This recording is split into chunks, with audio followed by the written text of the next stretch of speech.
Yes, people, what's happening? Welcome back to the channel and welcome to another Chelsea transfer news video. First things first, guys, smash the like, subscribe if you're new around here, all that good stuff. And as always, leave your thoughts in the comments. And before we dive into today's video, just a quick reminder to make sure you check out Jersey's FC Soccer Shop. Link is in the description. Get your hands on the new Chelsea home shirt for next season. 20% off using code BLUEBROTHER. Make sure you're looking fresh, guys, for next season. Affordable prices, good quality, names, numbers, patches, whatever you want.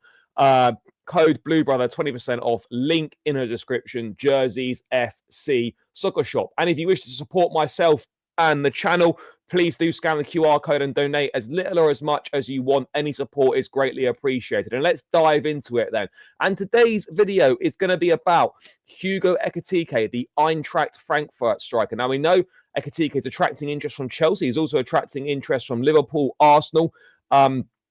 Chelsea have apparently held discussions, but the Athletic reporting a bit more of an update here on the Eintracht Frankfurt man, that Chelsea are interested in Ekitike.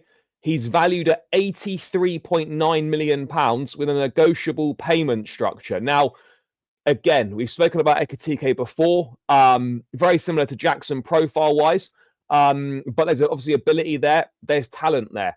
But that price tag, that's a lot of money. That's really, really a lot of money, considering Gyökeres is going to be available for 60 million, considering a Sesko would be available for that, you know, for considerably less money. And yes, okay, fair enough. You know, the payment structure might be favorable, but that is a vast outlay on what is a largely unproven striker. I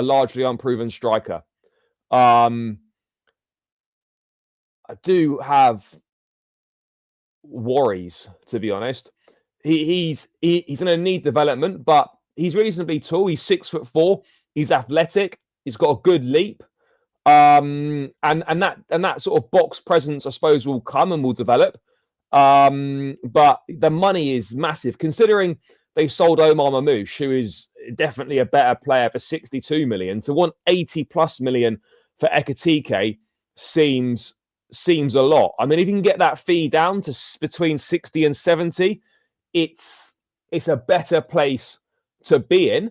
But as I said, guys, I stand by it. I know people in the video on Monday were saying that, like, oh, he's not anything like Jackson at all. I still believe, profile-wise, he is similar to Jackson. You know, the idea of having both in your squad doesn't really make much sense, because if you have Jackson off the bench or Ekitike off the bench, nothing particularly different is being offered. You know, if you sign Ekitike, then there's not really much point in still having Jackson, because they're both very, very similar. You know, if you're going to go for Ekitike, then maybe sell Jackson and sign Ekitike and Delap. I'm not too sure, but obviously the Athletic in their article saying that Chelsea are interested in him. He's got 22 goals in 45 appearances in all comps this season just gone, and according to sources close to the club, he's valued at 100 million euros, 83.9 million pounds, with a negotiable payment structure. Last season was his second year in the Bundesliga, having initially joined from PSG in January 2024, and then the transfer was made permanent last summer for just 17.5 million euros. So they literally signed him for 17.5 million euros and now want 100 million euros. He's scored 15 goals in the Bundesliga, joint with Marmouche. Expensive. I mean, Frankfurt sell well. What, 70-odd million euros for Marmouche? They sold Kolo Muani to PSG for just shy of 100 million euros. And yeah, okay, you get favourable payment structures, but I just feel it's a massive, massive gamble. It's just a massive gamble. I get it that, you know, all transfers are a gamble to a certain degree, but this is someone, I know he done well at Reims when he was first coming through, got the move to PSG. It didn't work out for him at all. He's done well at Frankfurt, but this is the first season really, outside of when he broke through at Reims, where he's actually posting numbers and is garnering attention. Now, someone's got to take a gamble on players.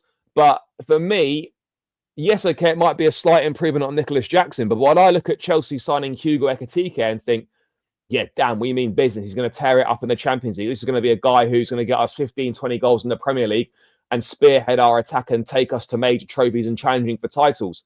Maybe he can in a few years' time, but I don't look at Ekitike as someone who's going to be ready to come in and make that instant improvement to the first team that we require. Now, there's a bit of analysis from the Athletic's German football writer, Seb Stafford-Bloor.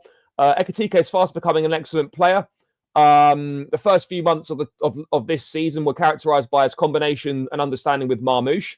It was in that partnership Ekitike showed variety within his game. A goal scorer, yes, but also a devastating counter-attacker.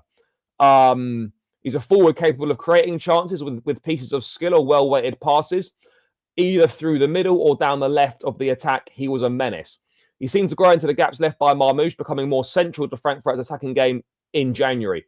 In addition, while most obviously a technical player, he can be a formidable penalty box target too, and has shown an aerial presence that can take defenders by surprise. Combine this with his capacity to beat defenders one-on-one, either through speed or skill, and you have the portrait of a player evolving into a complete forward. No question he's still developing. He must become more efficient and is occasionally prone to snatching at chances. But he is as talented as there is in German football, and Premier League interest this summer was inevitable. So again, Raw has got some good attributes, but someone that's going to need time to develop and someone that may not instantly take to the Premier League. And again, Bundesliga attackers and Chelsea are not a happy marriage. Not a happy marriage at all. Werner, Havertz, Nkunku. Could it be fourth time lucky?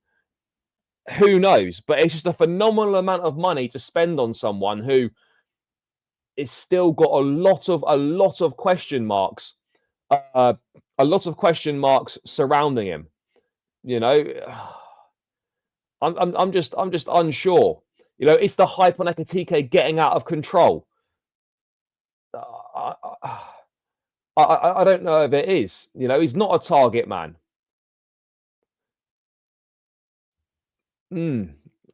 It's difficult. Yes, he's a better finisher than Nicholas Jackson. Yes to all of those things. But his link-up play is probably reasonably similar. I just feel that Chelsea can do so much.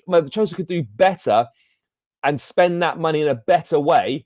You should be doing everything you can to convince Victor Gyökeres. You really should. But and I don't know how true this is, but I've heard potentially that Chelsea want both Ekitike and Delap, and they want them both done before the Club World Cup. So either this week or certainly next week. And the Athletic also adding that Chelsea are eager to move swiftly through the market this summer and finalise all incomings and outgoings by the end of June. They are keen to head into pre-season with a settled squad and to maximise the preparation time ahead of Maresca's second season. Now, I think you're seeing this now, guys, with a lot of transfer business being done early. Liverpool accelerating with Wirtz, got Frimpong in, onto Kirkes. Man United have already signed Cunha. They're in conversations with Johan Visser. Brian Mbeumo potentially. Chelsea obviously moved early to get Isugu and Quenda obviously coming in 2026. Liam Delap set to make a decision this week on his future. Teams are going to be doing their business fast, and a lot of the transfer business is probably going to be done, certainly for those teams in the Club World Cup, maybe before the 10th of June. If not, certainly by the end of June. And we're going to see, a really, really busy first part of the summer, and maybe July and into August is maybe not going to be that busy. It's very difficult to tell. But yeah, Chelsea obviously moving fast, working hard behind the scenes, identifying players. And it makes sense. In an ideal world, you'd love that, You want to head into pre-season with the squad that's going to be here. You don't want any transfer speculation hanging over these sorts of things. So that would be a positive if we could do it. Football doesn't always work in ideals, but if you can get all the incomings done, or the majority of the incomings done before the Club World Cup and by the end of June, that's going to be a massive plus. If outgoings take a bit longer, it's not a complete disaster, but you want those players in for the Club World Cup and you want them in for pre-season. It really is as simple as that, as far as I'm concerned. But whether that's going to happen or not, we'll obviously have to wait and see, guys. But yeah, Ekitike, £84 million. If we're genuinely going for him, we've got to try and get that price down. And I still feel that we should absolutely be exploring a move for Victor Gyökeres. We have to. We absolutely have to. Even if we got both Ekitike and Delap, I still feel, even though we'd have 3 strikers, I'm still not sure how much that will take us forward. It'll be a definite improvement, but is it enough to get us challenging at the top end of the league? I guess it depends who the winger signing is, and I guess it depends on a centre-back signing and whether we stick Petrovic in goal or sign someone else. But yeah, guys, that's my thoughts on Ekitike. A little bit more latest update from The Athletic and just about Chelsea's transfer business in general. Smash the likes, subscribe if you're new around here, leave your thoughts in the comments. Catch you again in another one soon. Up the Chelsea, and we're out. Peace.